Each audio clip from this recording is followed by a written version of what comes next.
Estado burocrático, a economia, para se manter em crescimento, começa a demandar por obras de grande vulto em infraestrutura.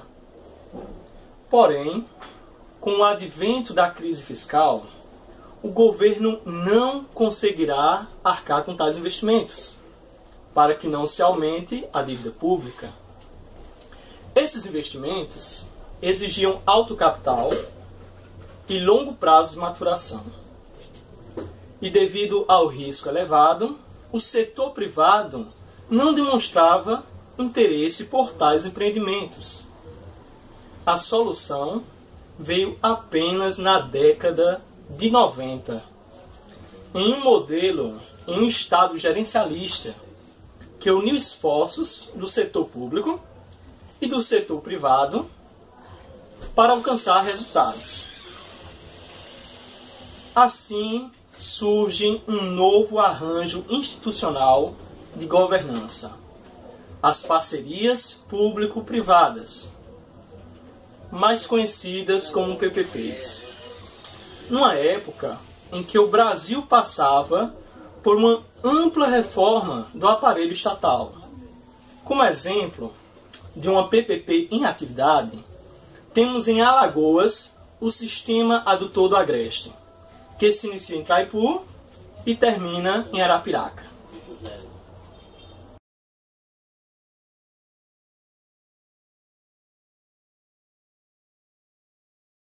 Estamos aqui com o Álvaro, a gente vai fazer uma entrevista sobre parcerias público-privadas.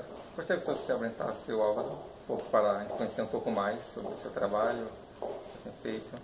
Pois não, eu sou engenheiro civil e trabalhava na Casal até o início desse ano de 2015 como engenheiro e também como presidente. Hoje eu estou aposentado da Casal, continuo trabalhando como vice-presidente da Associação Brasileira de Engenharia Sanitária e Ambiental, que é como o nome diz, uma associação que atua na área de saneamento, já desde 1966, tem uma história também nesse setor, e vou começar também agora, a partir de março, a minha atividade como profissional liberal, atuando também com o que eu aprendi na Casal, com o que eu aprendi nesses anos todos no setor de saneamento, para beneficiar a sociedade com aquilo que possa trazer de bom com a implantação dos serviços de saneamento, principalmente no Nordeste. Como o atual modelo de governança do Estado pode motivar os parceiros privados a celebrar contratos de PPP? Eu acho que o que há de mais importante hoje nessas visões, eu diria assim, de implantação de modelos de governança no setor público é exatamente a facilidade que a gente tem hoje com a legislação.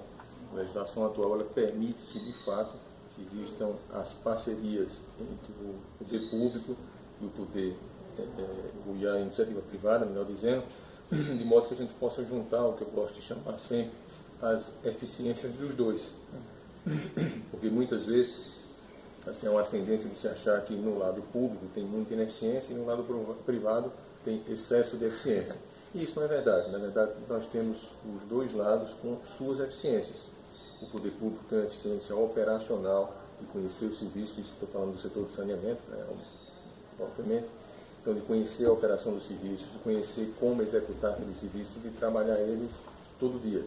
O setor privado ele tem a capacidade de gerar meios a partir das estruturas que dispõe para fazer com que as coisas andem mais rápido, que é a grande eficiência que o setor público tem.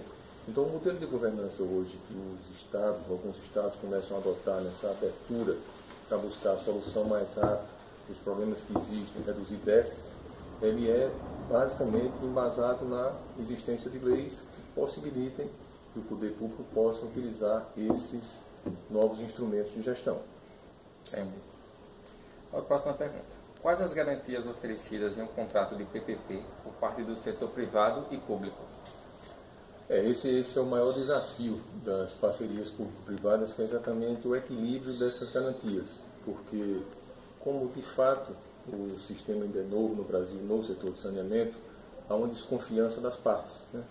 O poder público ele aposta que o poder ou iniciativa privada vai resolver todos os problemas, mas de certa forma não acredita também totalmente, tá? Tem uma confiança na solução do problema pelo privado, mas não tem muita crença de que ele vai fazer tudo exatamente como está no papel. Do mesmo jeito, tá?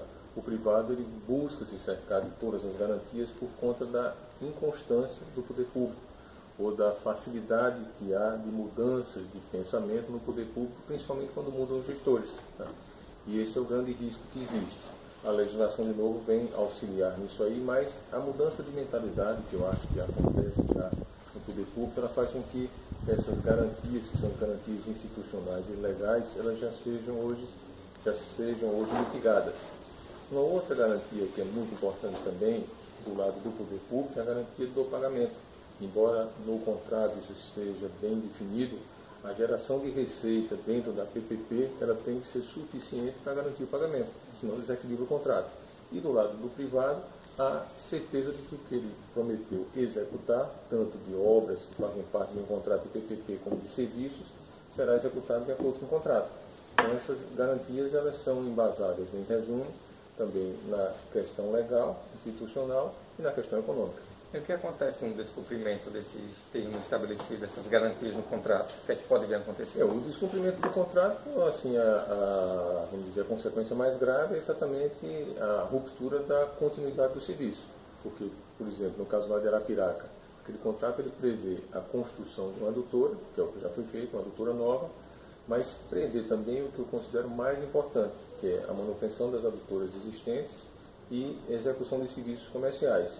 Isso é que dá sustentabilidade ao contrato. Construir uma nova adutora, colocar ela em operação, eu digo às vezes brincando que é a parte mais simples, que depois a gestão, a operação, a manutenção, que é compartilhada entre a casal, que é o contratante, e o contratado, no caso lá, que é a carga ambiental, é que é o segredo da manutenção desse contrato. Se não se gera receita a partir dos serviços comerciais, da venda da água nova, isso pode gerar um desequilíbrio no contrato. Para gerar receita, a casal tem um grande compromisso na gestão do contrato e acabe na execução. Em quais áreas ou setores as PPPs são mais recomendadas? Olha, a área que assim, traz mais facilidade de execução, e a gente tem mais casos no Brasil, tem muita ligação com o transporte, são as rodovias, né? Hoje também já tem nos aeroportos, tem também nos portos, são processos que já existem e estão em andamento. O setor de saneamento, ele também é muito atrativo para PPPs, tanto para abastecimento de água como para esgotamento sanitário, porque o setor de saneamento ele consegue gerar suas próprias receitas com a venda do serviço ou pagamento pelos serviços recebidos, de abastecimento de água e de esgotamento sanitário. O problema é que o serviço de saneamento ele tem que ser para todos. Não dá para ninguém viver sem água e muito menos também hoje, com as necessidades ambientais que a gente tem, sem esgotamento sanitário. E tem uma tarifa que precisa ser paga. O pagamento dessa tarifa ele tem que se adequar a condições regionais e à eficiência dos serviços. Por isso que as PPPs no setor de saneamento, elas têm a limitação da situação econômica de cada região. Então, é mais fácil você fazer uma PPP em São Paulo, tá? Com essa crise que tem hoje, do que fazer uma PPP no Piauí, tá? Ou fazer uma PPP no Rio Grande do Sul é melhor do que fazer uma PPP em Roraima. Tá? Então, a avaliação econômica, social e a condição de cada governo local, no caso do saneamento, é que vai pautar a vantagem de ter uma PPP ou não. Quando ela vai para outros setores, como a gente falou há pouco, transporte principalmente, tá? O governo federal é que é o concedente, é o poder que pode auxiliar nisso aí. E o governo federal tem um chamado Fundo Garantidor de PPPs, mas só para as PPPs federais. O setor de saneamento não é beneficiado por esse Fundo Garantidor. Se ele fosse, a gente poderia sim ter muitas outras PPPs em estados pobres, em regiões pobres, em municípios pobres que não são atendidos por companhias estaduais.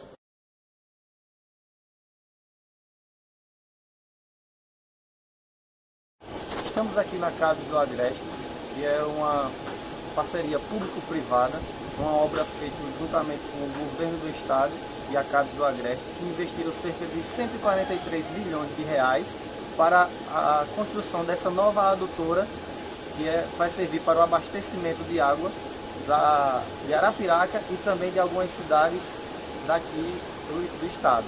Dentre elas podemos citar Girau do Pociano, Lagoa da Canoa, Igaci, Craíbas, São Brás, Campo Grande, e, enfim, muitas cidades para que possa tentar resolver essa falta de água que existe aqui na região de Alagoas. Esse implemento foi muito beneficioso não só para a cidade de Arapiraca, mas para as outras cidades também, pois essa nova adutora ela agora passa com a capacidade de produzir cerca de 3.000 litros cúbicos de água por hora, ou seja, é uma proporção muito grande para que a gente tinha antes aqui na cidade de Arapiraca.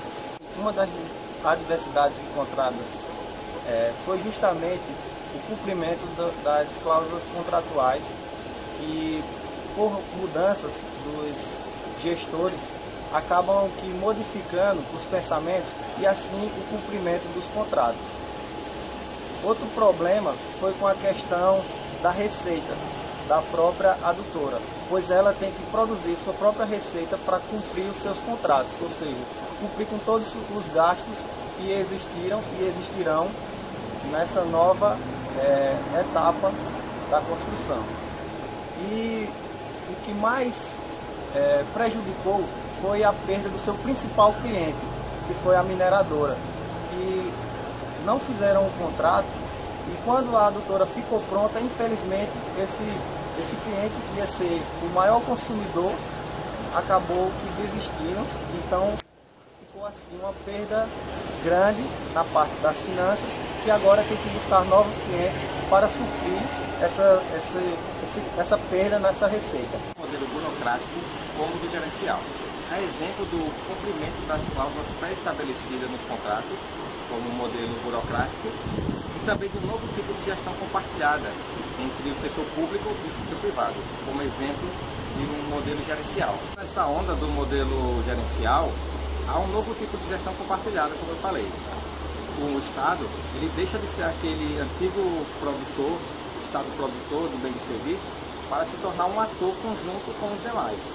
Então pode-se falar já nesse momento em governança, onde essa governança seria exemplificada nesse caso aqui da adutora como um tripé formado entre sociedade, Estado e mercado.